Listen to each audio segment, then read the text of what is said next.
We return to Ranger in time. The buffalo last time the camp was saved from the stampeding buffalo. They got to eat one of the buffalo, and I'm sure they will have meat for weeks to come. But now, what's her name? Sarah Ferguson ran to them and asked for the doctor. So, chapter 7 is called A Sad Goodbye. I think we know what's going to happen. Sam found Dr. Loring and brought him to Sarah's wagon. Dr. Loring climbed up to check on her parents, but it wasn't long before he returned. It's the cholera. Cholera was a disease back then that we don't get now, but it's kind of like COVID, where people would get it and they would get very sick and a lot would die. We don't have to worry about cholera anymore, but they did back then. I'm afraid they're both too far gone, Dr. Loring whispered to Ma so Sarah couldn't hear. But Sam heard. His eyes stung with tears and his throat got tight. The guidebooks all warned this trip was dangerous, and Sam knew that plenty of folks died out on the trail. But until now, they'd been nameless strangers, not people with actual voices and faces and hands Sam had shaken. Dr. Loring sat beside Mr. and Mrs. Ferguson all night long. Sam and Ma stayed up with Sarah, worrying and wondering.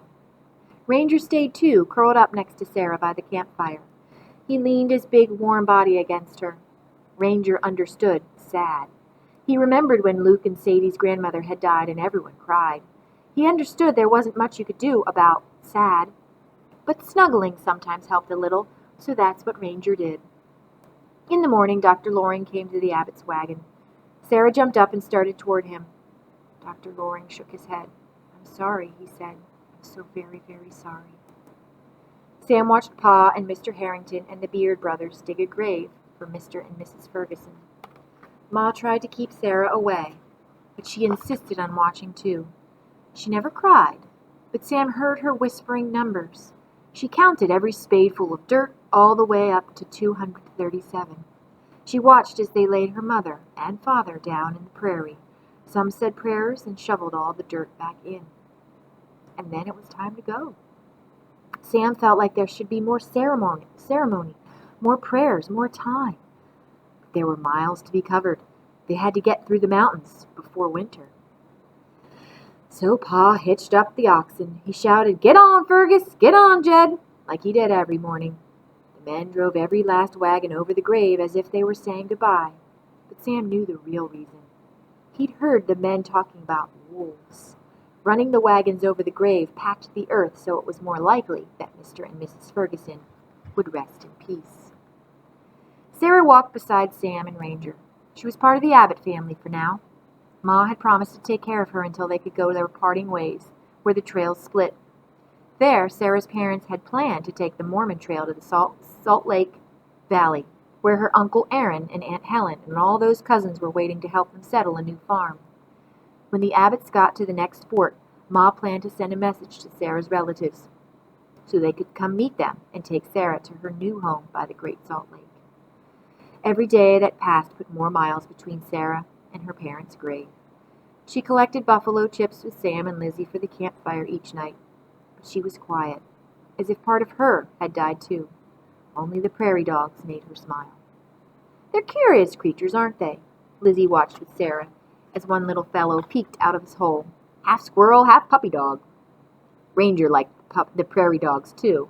They'd stand at the openings in their burrows, barking at the wagons as the wagons approached. Prairie dogs weren't as much fun as the squirrels at Luke's house, though.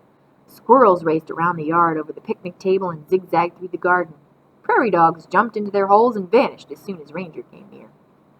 Still, Ranger couldn't resist chasing a few along the way. He never got carried away that he lost sight of Amelia, though. He stayed close to all the children when the wagon train crossed creeks in the daytime. He kept track of them when the wagons circled at night. Ranger had come to love Sam and the rest of the Abbotts, and Sarah, but he never stopped missing his home family.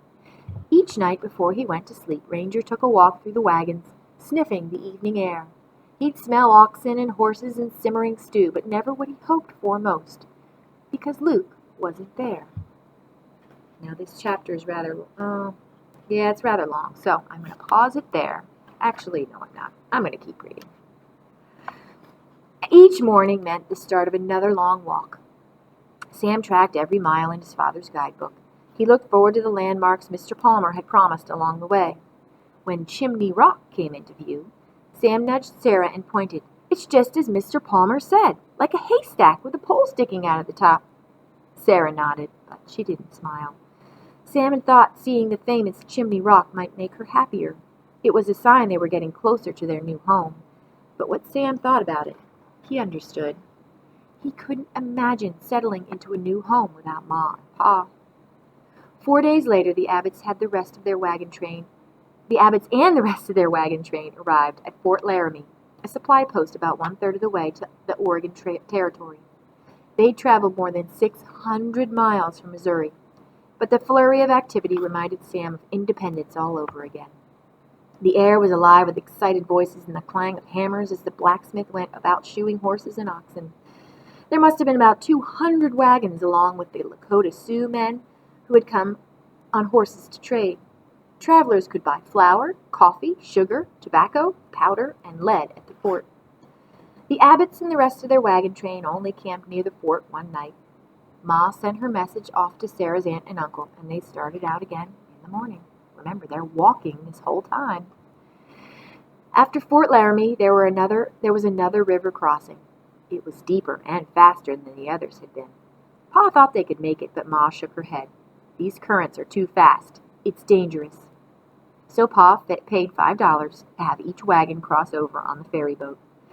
Sam, Sarah, Lizzie, Ma, Amelia, and baby Isaac rode in canoes with Lakota men. Ranger came too. He stayed close to Amelia to keep her from leaning too far over the swirling water. "Here we are, safe and sound," Sam said after they'd made it all across. Ranger leaned in so Sam could pet him, but through all these days and miles he kept wondering when his work would be done. When would Luke come and say, "Good job, boy," and scratch his ears and set out his water bowl? Would it be time to go home?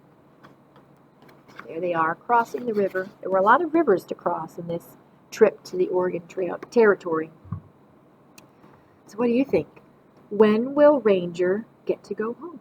Will Ranger get to go home, or is he going to be with Sam and his family forever?